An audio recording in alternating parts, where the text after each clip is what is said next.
નમસ્કાર, આજના સમાચાર બુલેટિનમાં આપ સૌનું સ્વાગત છે. હું છું પાયલ ભટ્ટ. આપ જોઈ રહ્યા છો DNTV ન્યૂઝ. તો સમાચારની શરૂઆત કરીએ સૌપ્રથમ હેડલાઇન્સથી. વડોદરાના કારેલીબાગ પોલીસ સ્ટેશનમાં અચાનક વન્યજીવ શાહુડી ઘૂસી આવતા કુતૂહલ.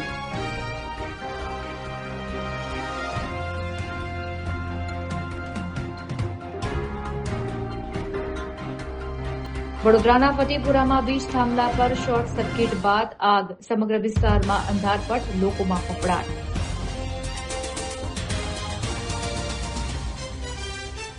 ડભોઈના સરદાર બાગમાં હનુમાન ચાલીસા બંધ કરાવવાનો ઉઠ્યો વિવાદ.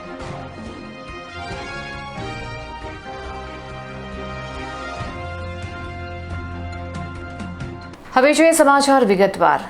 વડોદરાના કારેલીબાગ પોલીસ સ્ટેશનમાં વન્યજીવ શાહુડી આવી ચડતા જ અફરાતફરી મચી ગઈ હતી. આ શાહુડી પાછળ એક શ્વાન દોડતા શાહુડી દ્વારા પોતાના કાંટા છોડવામાં આવ્યા હતા. સદભાગ્યે આ બનાવમાં કોઈ જાનહાનિ નથી થઈ.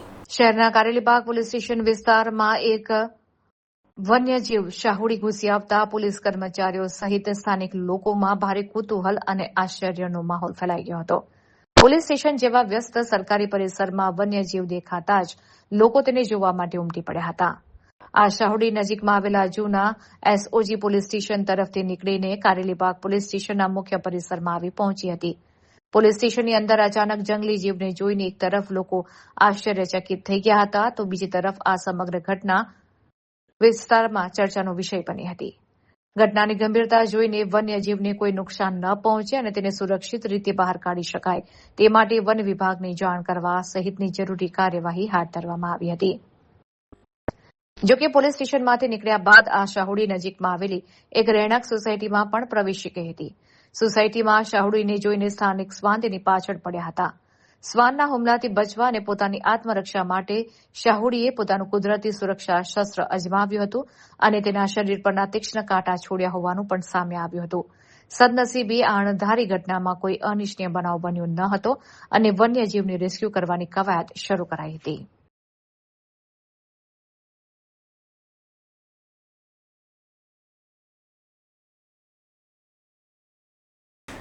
વડોદરાના ફતેપુરામાં વીજ થાંભલા ઉપર શોર્ટ સર્કિટ બાદ ભીષણ આગ ફાટી નીકળતા અફરાતફરી મચી ગઈ હતી.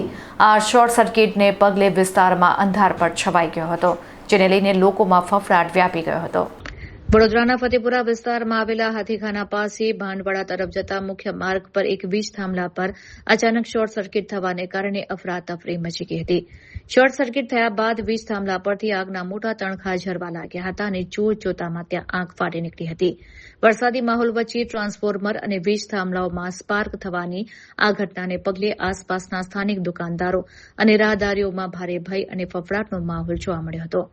ઘટનાની ગંભીરતાને જોતા તાત્કાલિક સ્થાનિક પોલીસ અને વીજ કંપનીને જાણ કરવામાં આવી હતી. અકસ્માતની માહિતી મળતા જ MGVCLની ટેકનિકલ ટીમ અને કુંભારવાડા પોલીસ સ્ટેશનનો સ્ટાફ તાબડતોબ ઘટના સ્થળ ઉપર દોડી આવ્યો હતો. કોઈ મોટી જાનહાનિ કે અનિચ્છનીય ઘટના ન બને તે માટે તકેદારીના ભાગરૂપે સમગ્ર વિસ્તારનો વીજ પુરવઠો તાત્કાલિક બંધ કરી દેવામાં આવ્યો હતો, જેને કારણે ફતેપુરા અને આસપાસના વિસ્તારોમાં લાઇટો ગુલ થઈ ગઈ હતી. હાલ JBની ટીમ દ્વારા વીજ લાઇનનું સમારકામ અને આગળની કાયદેસરની કાર્યવાહી હાથ ધરવામાં આવી રહી છે.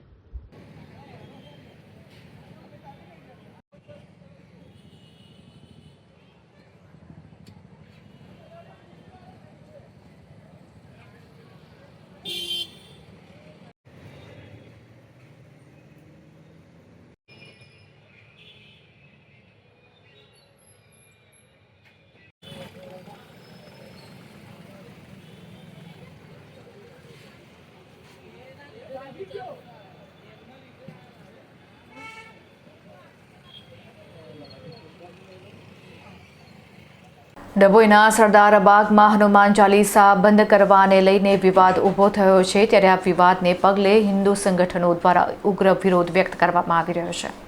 બાગમાં સવારે વાગતી હનુમાન ચાલીસા સામે કેટલાક લોકોએ વાંધો ઉઠાવ્યો હતો અને કવ્વાલી વગાડવાની માંગ કરી હોવાનું ચર્ચાઈ રહ્યું છે, જેના પગલે બાગ સમિતિના ચેરમેને ધાર્મિક સંગીત બંધ રાખવાનો આદેશ આપ્યો હોવાનું કહેવાય છે.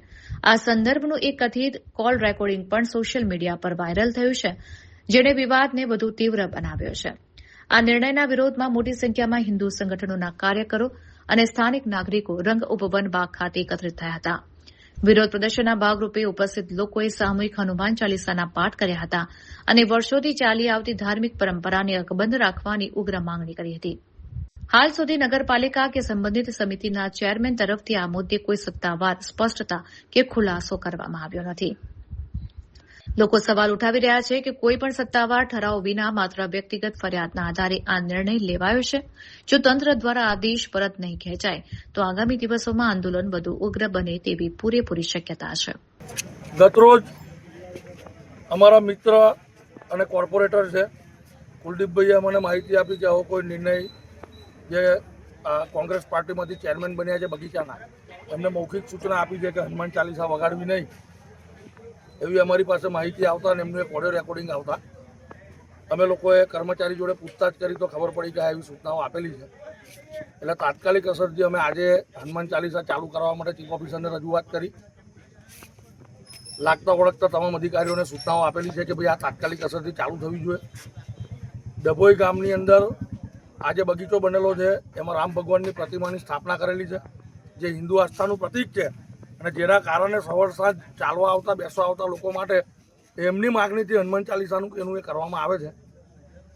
હું આ તબક્કે માત્ર ડભોઈ નગરના તાલુકાના લોકોને એવું જણાવવા માગું છું કે કોંગ્રેસ પાર્ટીની આ જ માનસિકતા રહી છે અને આ જ કરવા ટેવાયેલી છે. વિકાસનું કામ કરવાનું છોડીને આવા વિવાદથી એ લોકોને પ્રજાની અંદર પોતાનું નામ કરવાની આદત છે. અને મીડિયા માધ્યમથી એટલું જણાવીએ છીએ કે હનુમાન ચાલીસા એ વાગશે અને રોજ વગાડવામાં આવશે, જેના પણ તાકાત હોય એ રોકીને બતાવે. જય શ્રી રામ. વડોદરા શહેરના ગોત્રી વિસ્તારમાં આવેલા એક ફ્લેટમાં ફાયરિંગની ઘટના સામે આવી છે. આ ઘટનાને પગલે સ્થાનિક રહીશોમાં ફફડાટ વ્યાપી ગયો છે. ગોત્રી વિસ્તારમાં આવેલા એરીના 48 ફ્લેટમાં અચાનક ગોળીબાર થતા સ્થાનિક રહીશોમાં ભયનો માહોલ ફેલાઈ ગયો છે. બિલ્ડિંગના બીજા માળે આવેલા ફ્લેટ નંબર 201ને નિશાન બનાવીને અથવા તો અકસ્માતે બાલ્કની તરફ ગોળી આવી હોવાની આશંકા સેવાઈ રહી છે. ગોળી એટલી તીવ્ર ગતિએ આવી હતી કે તે બાલ્કનીનો કાચ તોડીને સીધી ડ્રોઈંગ રૂમ સુધી પહોંચી ગઈ હતી. અચાનક કાચ તૂટવાનો અને ગોળીનો ભીતી અવાજ સંભળાતા જ ફ્લેટના સભ્યો સહિત આસપાસના રહેવાસીઓ સ્તબ્ધ થઈ ગયા હતા અને ભારે ફફડાટ વ્યાપી ગયો હતો. આ ચોંકાવનારી ઘટનાની જાણ થતાં જ વડોદરા તાલુકા પોલીસનો કાફલો તાત્કાલિક ઘટના સ્થળ ઉપર દોડી આવ્યો હતો અને પોલીસે પ્રાથમિક તપાસ હાથ ધરીને ફ્લેટમાંથી પુરાવા એકત્રિત કરવાની કામગીરી શરૂ કરી છે. આ ગોળી કોના દ્વારા, કયા હથિયારમાંથી અને કયા હેતુથી ચલાવવામાં આવી છે તે દિશામાં પોલીસે તપાસનો ધમધમાટ શરૂ કર્યો છે. તો આસપાસના સીસીટીવી ફૂટેજ અને ઘટના સ્થળેથી મળેલા પુરાવાના આધારે પોલીસ દ્વારા તમામ પાસાઓ તપાસવામાં આવી રહ્યા છે, જેથી આ ગુનાનો ભેદ વહેલી તકે ઉકેલી શકાય. વડોદરાના વોર્ડ નંબર 13માં સંકલનની બેઠકમાં લોક પ્રશ્નો ઉપર ચર્ચા કરવામાં આવી હતી, સાથે વિકાસના કામોની સમીક્ષા કરવામાં આવી હતી. મેયર ગીતાબેન મકવાણાની ઉપસ્થિતિમાં મળેલી બેઠકમાં વિસ્તારના કાઉન્સિલરો, વિવિધ વિભાગના અધિકારીઓએ હાજર રહીને લોકપ્રશ્નો, વિકાસ કાર્યો અને પ્રાથમિક સુવિધાઓ અંગે વિસ્તૃત સમીક્ષા કરી હતી. બેઠક દરમિયાન વિવિધ વિસ્તારોમાં ચાલી રહેલા કામોની પ્રગતિ તેમજ બાકી રહેલા પ્રશ્નોના વહેલી તકે ઉકેલ માટે અધિકારીઓને જરૂરી સૂચનાઓ આપવામાં આવી હતી. આ વિસ્તારમાં પીવાના પાણીની સમસ્યા અંગે પણ ગંભીર ચર્ચા થઈ હતી. તો જાહેર શૌચાલયના કામોને ઝડપથી પૂર્ણ કરવા તેમજ ગટરના બેસી ગયેલા ઢાંકણાની સમસ્યાનો તાત્કાલિક નિકાલ કરવા પણ આદેશ કરાયો છે. આ સાથે જ વોર્ડ ઓફિસમાં સ્ટાફ અને મુલાકાતીઓ માટે શુદ્ધ પીવાના પાણી તેમજ વોટર કુલરની કાયમી વ્યવસ્થા ઉભી કરવા વહીવટીતંત્રને કડક સૂચના અપાઈ છે. આ બેઠકમાં આશ્ચર્યજનક મુદ્દો એ ઉઠ્યો હતો કે વોર્ડ નંબર 13ની પોતાની જ ઓફિસમાં પીવાના પાણીની સુવિધાનો અભાવ છે, જેને કારણે બહારથી પાણીના જગ મંગાવવા પડે છે. હવે જોવાનું એ રહેશે કે તંત્ર આ તમામ નિર્ણયોનો અમલ કેટલો ઝડપથી કરે. આજે 13 નંબરના વોર્ડમાં સંકલનની બેઠક હતી. અમારા કાઉન્સિલરો તેમજ વોર્ડના તમામ અધિકારીઓને બધા સાથે લઈને એક બેઠક કરવામાં આવી હતી. જે નાના મોટા પ્રશ્નોની અમારી જે રજૂઆત હતી, કાઉન્સિલરોની રજૂઆત હતી, અને જે કામગીરી કેટલું થયું છે અને કેટલું બાકી છે એના લેવા પર એક ચર્ચાનો વિષય હતો આજે. કે મારો પોતાનો વોર્ડ છે એટલે મને એકચ્યુઅલી આમ તો ખ્યાલ જ છે કે કેટલું કામ થયું છે, નથી થયું. તો પણ એક બેઠક એટલા માટે કરાવડાવી હતી કે સામસામે વાત થાય તો વિષય વસ્તુની એમને જાણ થાય. મેડમ, તમારો જ વોર્ડ છે, સિયાબાગમાં ગટરના ઢાંકણા બેસી ગયા છે, અનેક વાર રજૂઆત કરવા કોઈ એન્જિનિયર વિભાગમાં કોઈ સાંભળતું નહીં, અને પ્લસ 6-7 મહિના પહેલાંની જે શૌચાલય બનાવવાની પાસ થયું છે, હજુ સુધી શૌચાલયની બધી રોડ પર બધી માટીના ખાડા રેતી બધી રોડ પર આવી ગયા. સિયાબાગ બાજુમાં શૌચાલયનું કામગીરી ચાલુ છે અત્યારે. ત્યાં બની રહી છે અને થોડું કામગીરી જે અધૂરી છે એ પણ અત્યારે ગટરોના ઢાંકણા પણ બેસી ગયા અનેક વાર હા એ રજૂઆત ગટરોના કરવામાં ઢાંકણાની એ બી અમે અત્યારે ચર્ચા કરી છે અને સૂચન પણ આપ્યું છે કે વહેલી તકે એનું કામગીરી પૂરી થાય. ત્યાં સિદ્ધનાથ તળાવ બહુ ઘણા વર્ષોથી બંધ હતું એ અત્યારે અમે ચાલુ કરાવડાવ્યું છે અને એ ટોપિકમાં લઈને પણ અમે ચર્ચા કરી છે અને અત્યારે ચાલુ કરાવડાવ્યું છે એટલે લગભગ તો એ પૂર્ણ થશે. સારું. વોર્ડ 13માં જ અનેક દબાણો પણ આવેલા છે. દબાણો દૂર કરવા માટે શું પ્રક્રિયા હાથ ધરવામાં આવશે? એની પણ વાત કરી છે. દબાણને લઈને પણ અમે એક ટોપિકની વાત કરી છે. એને લઈને અમે અધિકારીઓ સૂચન આપે પણ ઘણા લોકોનું વર્ષોથી બેઠેલા છે એટલે અમે કોઈની રોજી પર લાત મારવાનું નથી માગતા એટલે અમે એનું ઉકેલ લાવીશું કે એમને અલગ સ્થાન આપીને પછી અમે દબાણનું કરાવીશું. હા એ પણ ચર્ચા થઈ અને ઘણી વસ્તુ એવી પણ અમે નોટિસ કરી છે કે એ લોકોએ કોઈ કમ્પ્લેન નથી કરી, કોઈ કાઉન્સિલરને જાણ પણ નથી કરી, ઓનલાઈન કમ્પ્લેન પણ નથી નોંધાઈ અને ડાયરેક્ટ મેસેજ છોડી દીધા છે કે ભાઈ કામ નથી થતું. જ્યારે તમે આ સામેથી અમને કહેશો તો અમને ખ્યાલ આવશે કે ભાઈ તમારા ઘરે શું પ્રોબ્લેમ છે. હા અમે તપાસ કરાવી અને અધિકારીઓ ત્યાં મોકલ્યા તાત્કાલિક દોડાવી. જ્યારે અમને જાણ થઈ તરત અમે તાત્કાલિક દોડાવી. એ પાણી પહોંચાડવું એ ફરજમાં છે પણ તમારા નળમાં શું પ્રોબ્લેમ છે અમને થોડી ખ્યાલ હોય કે તમારા ઘરમાં પાણી કેમ નથી પહોંચ્યું. પાણીનો પ્રશ્ન કેટલા દિવસમાં સોલ્વ થશે? એ પ્રશ્ન સોલ્વ થવાની બી અમે અત્યારે સૂચન આપી દે છે અને ત્યાં અધિકારીઓ મોકલ્યા છે તપાસ કરાવડાવી છે. હા મોટાભાગની કામગીરી તો પૂર્ણ થવાના આરે છે અને જે અધૂરી છે એ અત્યારે સૂચનો આપી દીધા છે અને વહેલી તકે જે પૂરા થઈ જાય એવું અમે જાણ કરી દીધી છે. યુકે જનારા ભારતીય ઉદ્યોગ પ્રતિનિધિ મંડળમાં વડોદરાના વિરલ ચૌધરીની વરણી કરવામાં આવી છે. ભારત અને યુનાઇટેડ કિંગડમ વચ્ચે આગામી 15 જુલાઈથી ઐતિહાસિક કોમ્પ્રિહેન્સિવ ઇકોનોમી ટ્રેડ એગ્રીમેન્ટ લાગુ થવા જઈ રહ્યો છે. આ પૂર્વે લંડન ખાતે કેન્દ્રીય વાણિજ્ય અને ઉદ્યોગ મંત્રી પિયુષ ગોયલના નેતૃત્વમાં દેશના અગ્રણી ઉદ્યોગપતિઓના એક ખાસ પ્રતિનિધિ મંડળે મુલાકાત લીધી હતી. આ high profile Indian industry delegation to યુકેમાં વડોદરાના જાણીતા ઉદ્યોગપતિ અને લઘુ ઉદ્યોગ ભારતીના પ્રમુખ વિરલ ચૌધરીની વિશેષ પસંદગી કરવામાં આવી હતી. ઇન્ડિયા કોમનવેલ્થ ટ્રેડ કાઉન્સિલના ચેરમેન વિરલભાઈ ચૌધરીએ આ અંગે વિગતો આપતા જણાવ્યું કે યુકે સાથેના આ કરારથી વડોદરા સહિત સમગ્ર દેશના ઉદ્યોગોને અભૂતપૂર્વ વેગ મળશે. Textile, engineering, goods, automotive, parts, pharma અને કેમિકલ જેવી પ્રોડક્ટ્સ પર 0% ટેરિફ લાગવાથી નિકાસ ખૂબ જ સરળ બનશે. ઐતિહાસિક કરારના પરિણામે ભારતીય કંપનીઓ માટે યુકેમાં રોકાણ કરવું કે નવા યુનિટ સ્થાપવા અત્યંત સરળ બનશે, જે વડોદરાના સ્થાનિક ઉત્પાદકો માટે વૈશ્વિક બજારના દ્વાર ખોલશે. માંજલપુરની પેટા ચૂંટણીને લઈને કલેક્ટર ડોક્ટર અનિલ ધામિલિયા દ્વારા 18 નોડલ ઓફિસરોની નિયુક્તિ કરવામાં આવી છે. ભારતના ચૂંટણી પંચ દ્વારા વડોદરા શહેરની ખાલી પડેલી 145 માંજલપુર વિધાનસભા બેઠકની પેટા ચૂંટણી જાહેર કરાતા જ વહીવટીતંત્ર એક્શન મોડમાં આવી ગયું છે. જિલ્લા ચૂંટણી અધિકારી અને કલેક્ટર ડોક્ટર અનિલ ધામિલિયા દ્વારા ચૂંટણી પ્રક્રિયાને સુચારુ રૂપે પાર પાડવા માટે વિવિધ સમિતિઓની રચના કરી 18 નોડલ ઓફિસરની નિયુક્તિના આદેશ જારી કરવામાં આવ્યા છે. કલેક્ટરે નિયુક્ત કરાયેલા તમામ નોડલ ઓફિસરો સાથે એક મહત્વપૂર્ણ બેઠક યોજી હતી, જેમાં સમગ્ર ચૂંટણી પ્રક્રિયા મુક્ત, ન્યાય અને શાંતિપૂર્ણ વાતાવરણમાં યોજાય તે માટે જરૂરી માર્ગદર્શન પૂરું પાડ્યું હતું. ચૂંટણી કામગીરીના સુવ્યવસ્થિત સંચાલન માટે મુખ્ય વિષયો પર નોડલ ઓફિસરોની નિમણૂક કરવામાં આવી છે. કલેક્ટર ડોક્ટર ધામિલિયાએ જણાવ્યું હતું કે માંજલપુર વિસ્તારમાં શાંતિપૂર્ણ માહોલમાં ચૂંટણી યોજાય તે માટે તમામ સરકારી અધિકારીઓ અને કર્મચારીઓએ પરસ્પર સંકલન સાધીને નિષ્ઠાપૂર્વક ફરજ બજાવવાની રહેશે. તેમણે કાયદો વ્યવસ્થા અને માનવ સંસાધન વ્યવસ્થાપન અંગે પણ જરૂરી સૂચનો આપ્યા હતા. આ બેઠકમાં નિવાસી અધિક કલેક્ટર BS પટેલ, નાયબ મ્યુનિસિપલ કમિશનર રાજપૂત, નાયબ જિલ્લા ચૂંટણી અધિકારી સુહાની કેલૈયા તેમજ પ્રતિ પ્રેક્ષક અધિકારી ગીતાબેન દેસાઈ સહિતના ઉચ્ચ અધિકારીઓ ઉપસ્થિત રહ્યા હતા. ગુજરાત વન વિકાસ નિગમમાં કથિત ભ્રષ્ટાચારમાં ન્યાયિક તપાસની માંગ સાથે કલેક્ટરને આવેદનપત્ર પાઠવવામાં આવ્યું છે. વડોદરા શહેરના દિવાળીપુરા સ્થિત નવીન કલેક્ટર કચેરી ખાતે પોરના ગુજરાત રાજ્ય વન વિકાસ નિગમ લિમિટેડમાં ચાલતી ગંભીર ગેરરીતિઓ મુદ્દે કલેક્ટરને આવેદનપત્ર આપી રજૂઆત કરવામાં આવી હતી. પોર સ્થિત વન વિકાસ નિગમની કચેરીમાં લાંબા સમયથી હાજરી પત્રકમાં ગંભીર ચેડા કરી કથિત ભ્રષ્ટાચાર આચરવામાં આવી રહ્યો છે. રેકોર્ડ પર ખોટી હાજરી પૂરવી, ગેરહાજર કર્મચારીઓની હાજર દર્શાવી સરકારી નાણાંનો દુરુપયોગ કરવા જેવા ગંભીર આક્ષેપો અરજીમાં કરવામાં આવ્યા છે. સૌથી ચોંકાવનારી બાબત એ છે કે આ અંગે અગાઉ મેનેજિંગ ડિરેક્ટર અને વડોદરા કચેરીના ઉચ્ચ અધિકારીઓને વારંવાર લેખિત રજૂઆતો કરવા છતાં આજ દિન સુધી કોઈ જ કાર્યવાહી કરવામાં આવી નથી. અરજદારે આક્ષેપ કર્યો છે કે તંત્રની આ નિષ્ક્રિયતા પાછળ ઉચ્ચ અધિકારીઓ દ્વારા નીચલા સ્તરના જવાબદારોને બચાવવાનો પ્રયાસ કરાતો હોય તેવી ગંભીર શંકા ઉપજી રહી છે. વારંવારની રજૂઆતો છતાં તપાસ ન થતાં આખરે અરજદારે કલેક્ટર કચેરીના દ્વાર ખખડાવી આ સમગ્ર કૌભાંડની કોઈ સ્વતંત્ર અને નિષ્પક્ષ એજન્સી દ્વારા તપાસ કરાવી દોષિતો સામે કડક પગલાં ભરવાની માંગ કરી છે.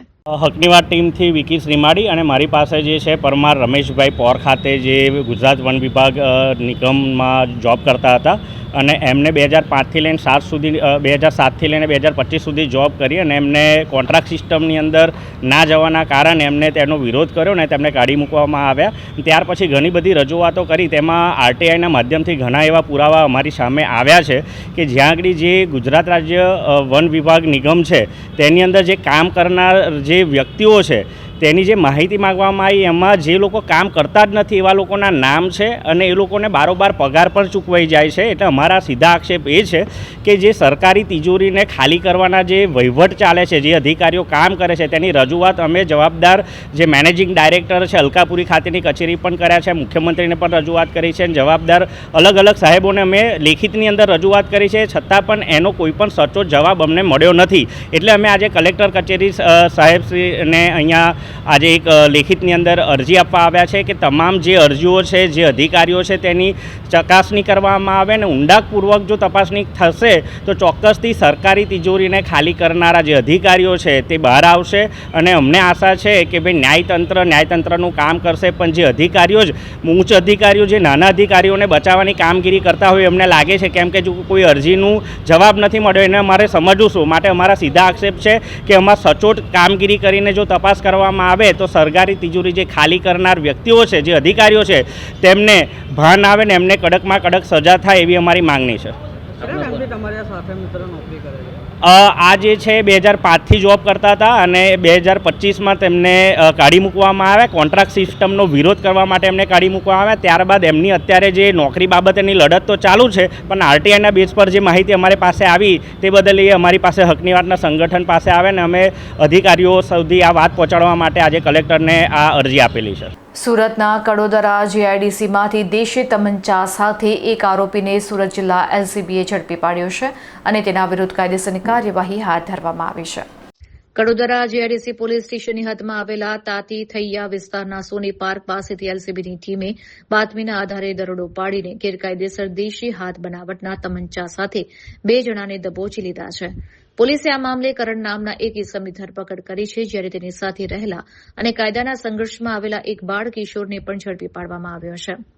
એલસીબીએ આરોપીઓ પાસેથી ગેરકાયદેસર હથિયાર સહિત કુલ ₹60,000નો મુદ્દામાલ કબજે કર્યો છે. ઔદ્યોગિક વિસ્તાર ગણાતા કડોદરામાં આ પ્રકારે ઘાતક હથિયાર ક્યાંથી લાવવામાં આવ્યા અને તેનો ઉપયોગ કોઈ ગુનાહિત પ્રવૃત્તિમાં થવાનો હતો કે કેમ તે દિશામાં પોલીસે તપાસ તેજ કરી છે. હાલમાં પકડાયેલા આરોપી કરણ અને સગીર વયના કિશોર વિરુદ્ધ આર્મ્સ એક્ટ હેઠળ ગુનો દાખલ કરી કડોદરા પોલીસ દ્વારા આગળની કાયદેસરની કાર્યવાહી હાથ ધરવામાં આવી છે.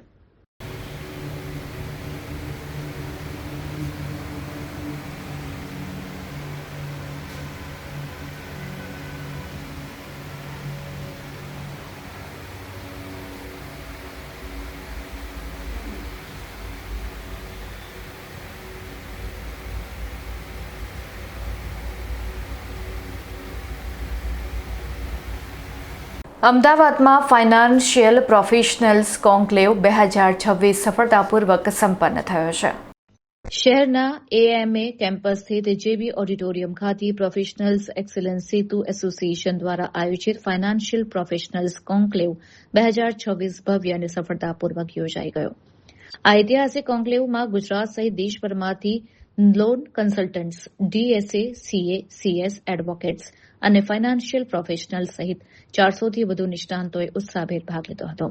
આ કાર્યક્રમનો મુખ્ય ઉદ્દેશ નાણાકીય ક્ષેત્રના પ્રોફેશનલ્સને એક મજબૂત અને વિશ્વસનીય પ્લેટફોર્મ પૂરું પાડી વ્યાવસાયિક સહયોગ વધારવાનો હતો. કોન્ક્લેવ દરમિયાન બદલાતા ફાઇનાન્સ અને ક્રેડિટ ક્ષેત્ર, એમએસએમઈ ફાઇનાન્સ, ક્રેડિટ બ્યુરો માર્ગદર્શન, ડિજિટલ ટ્રાન્સફોર્મેશન, આર્ટિફિશિયલ ઇન્ટેલિજન્સની ભૂમિકા અને વ્યાવસાયિક નૈતિકતા જેવા અત્યંત મહત્વપૂર્ણ વિષયો પર નિષ્ણાતો દ્વારા વિસ્તૃત માર્ગદર્શન આપવામાં આવ્યું હતું. આ પ્રસંગે પૈસાના ચેરમેન અને સ્થાપક એડવોકેટ અપૂર્વ ભગતે સંબોધન કરતા જણાવ્યું કે આ સંસ્થાનો મુખ્ય હેતુ માત્ર એસોસિએશન બનાવવાનો નથી, પરંતુ ફાઇનાન્શિયલ પ્રોફેશનલ્સ, બેન્કો, એનબીએફસીએસ અને ગ્રાહકો વચ્ચે વિશ્વાસ આધારિત મજબૂત ઇકોસિસ્ટમનું નિર્માણ કરવાનો છે. તેમણે ઉમેર્યું કે આગામી સમયમાં સંસ્થા દ્વારા દેશભરમાં સભ્યતા અભિયાન, ટ્રેનિંગ પ્રોગ્રામ અને પ્રોફેશનલ સર્ટિફિકેશન જેવી વિવિધ વિકાસલક્ષી પહેલો હાથ ધરવામાં આવશે. કાર્યક્રમના અંતે સભ્યો વચ્ચે બિઝનેસ નેટવર્કિંગ યોજાયું હતું અને નેટવર્કિંગ ડિનર સાથે કાર્યક્રમનું સફળતાપૂર્વક સમાપન થયું હતું. एसोसिएशन है पैसा, नाम से स्पष्ट है कि जहाँ मनी इन्वॉल्व है, लेकिन हमारे इंटेंशन में मनी नहीं है, बिकॉज ये सेक्शन 8 कंपनी है, नॉट फॉर प्रॉफिट ऑर्गेनाइजेशन. तो ये एक ब्रिज की तरह काम करने के लिए हम सब इकट्ठे हुए हैं. वी आर 33 फाउंडिंग मेंबर्स कि जो रेगुलेटरी बॉडीज़, बैंक्स और कस्टमर के साथ, प्रोफेशनल के साथ हम एक ब्रिज क्रिएट करें और लोगों को एक ऐसा प्लेटफॉर्म दें कि जिसके थ्रू सारे प्रोफेशनल एक जगह पे आ सकें, चाहे वो सीए हो, सीएस हो, डीएसए हो, लोन कंसल्टेंट हो या फिर लॉयर क्यों ना हो. ये सब मिलके एक एसोसिएशन के लिए काम करें ताकि हम हमारे इंडिया की एमएसएमई को अच्छा सपोर्ट कर सकें, हर कस्टमर को हम अच्छे से सर्व कर सकें. इसलिए 33 की हमारी पूरी टीम है और जो एक सेक्शन 8 कंपनी रजिस्टर है, और इसी के साथ साथ हमारे जो सारे फाउंडिंग मेंबर हैं वो सिर्फ एक स्पेसिफिक फोकस के साथ काम कर रहे हैं कि ये पूरे गुजरात में 33 डिस्ट्रिक्ट में किस तरह से आगे फैल सके, और यहाँ तक ही नहीं पूरे नेशन वाइड हम इसको डेवलप करने का सोच रहे हैं. મારું નામ એડવોકેટ અપૂર્વ ભગત છે. પૈસાનો ચેરમેન છું. મારી જોડે અત્યારે ડાયસ પર સીએ હર્ષભાઈ છે, આકાશભાઈ શાહ છે, ભરતભાઈ છે, રોહિતભાઈ છે અને ધર્મેશભાઈ છે. આ એસોસિએશનનો મુખ્ય હેતુ પ્રોફેશનલ એક્સેલન્સ સેતુ એસોસિએશન. સેતુ એટલે અમે જે પણ ગવર્મેન્ટ બોડીઝ છે એની જોડે કામ કરવાના છે, એનબીએફસીસ જોડે, સિટીઝન્સ માટે કામ કરવાના છે, અને લોન કન્સલ્ટન્ટ્સ એટલે કે જે લોકો અનસ્ટ્રક્ચર્ડ એટલે અનઓર્ગેનાઇઝડ માર્કેટ છે, જે રિટેલ સેગમેન્ટની અંદર બહુ જ બધું કામ કરી રહ્યું છે, કે એમએસએમઈ માટે કામ કરી રહ્યું છે, તો એને એક સારો ટ્રસ્ટ મળે, સિટીઝન્સને પણ પ્રોપર ટ્રસ્ટેડ એક લોન કન્સલ્ટન્ટ મળે. દરેક ફાઇનાન્શિયલ જે સર્વિસીસ છે એ ફાઇનાન્શિયલ સર્વિસીસ માટે કોઈપણ વ્યક્તિને જે પોતપોતાની બોડીમાં અલગ અલગ કામ કરી રહ્યા છે એને અમે લોકો એક સાથે લાવવાનો એક પ્રયાસ કરી રહ્યા છે.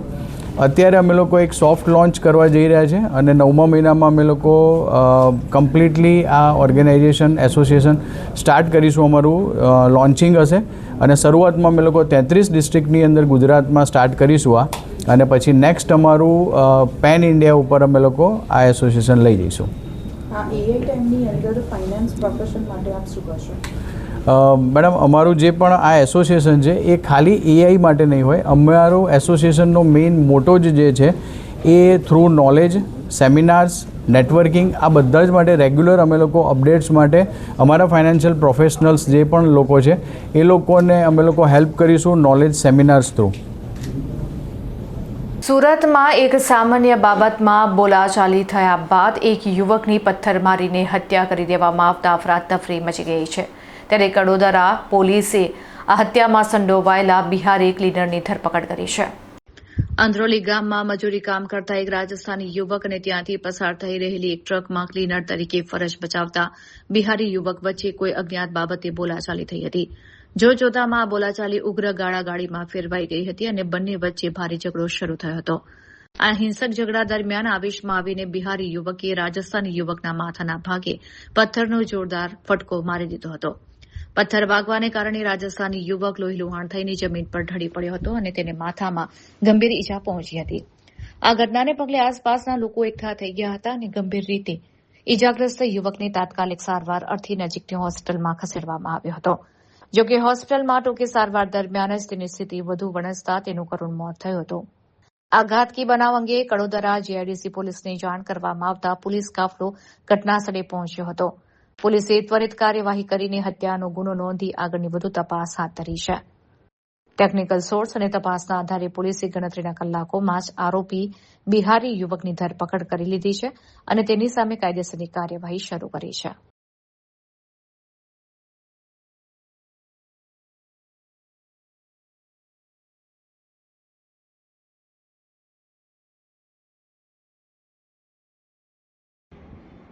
ગઈ તારીખ 29/6/2026ના રોજ સાંજના 5 વાગ્યાના સુમારે અંતોલી ગામની સીમમાંથી એક અજાણ્યા ઈસમની ડેડ બોડી મળી આવેલ.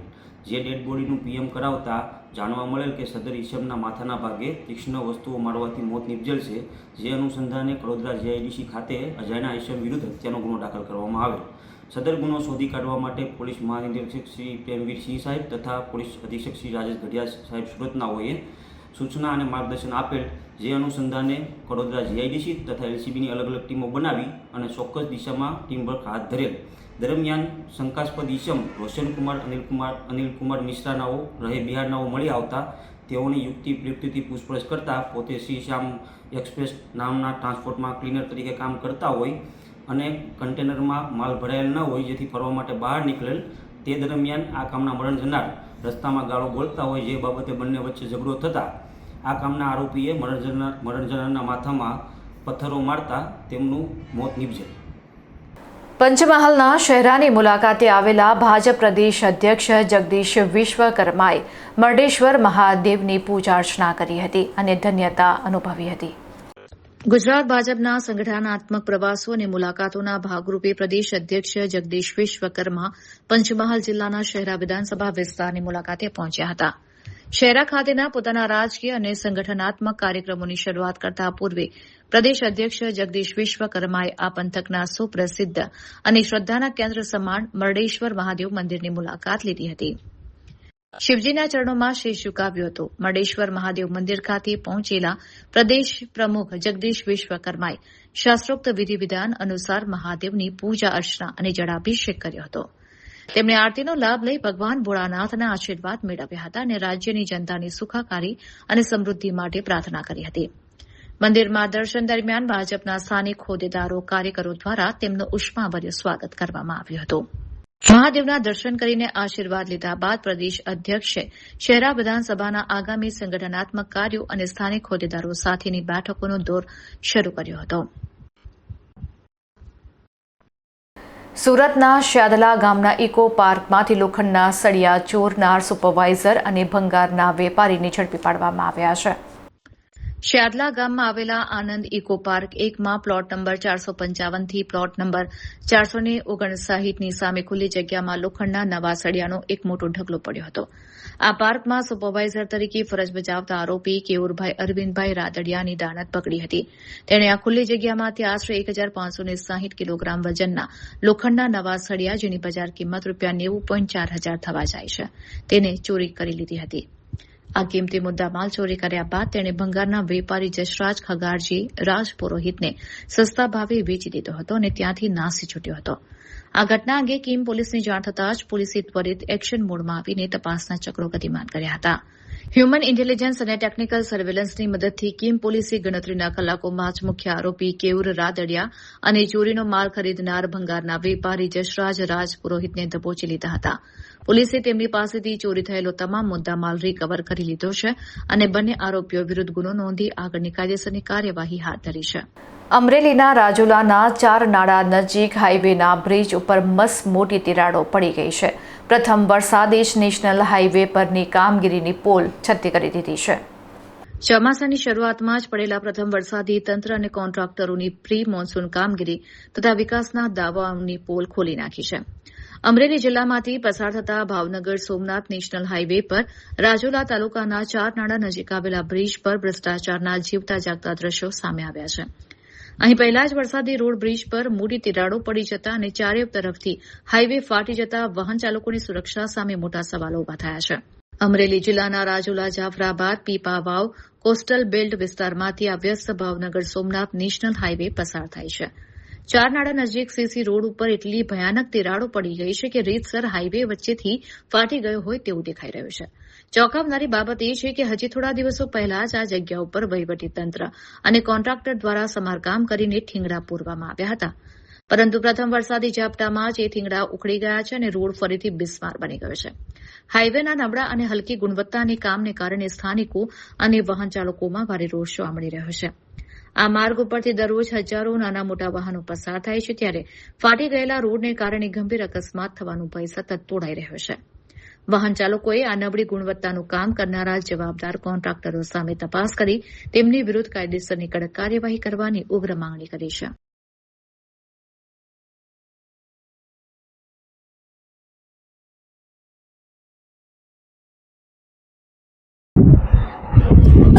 હું અત્યારે રાજુલાથી નાગેશ્રી બાજુ જાઉં છું અને જેમ કે આપ જોઈ રહ્યા છો કે આ આપણે ભાવનગર સોમનાથ હાઈવે છે, જે કરોડોના ખર્ચે સીસી રોડ બનાવેલો છે, બરાબર.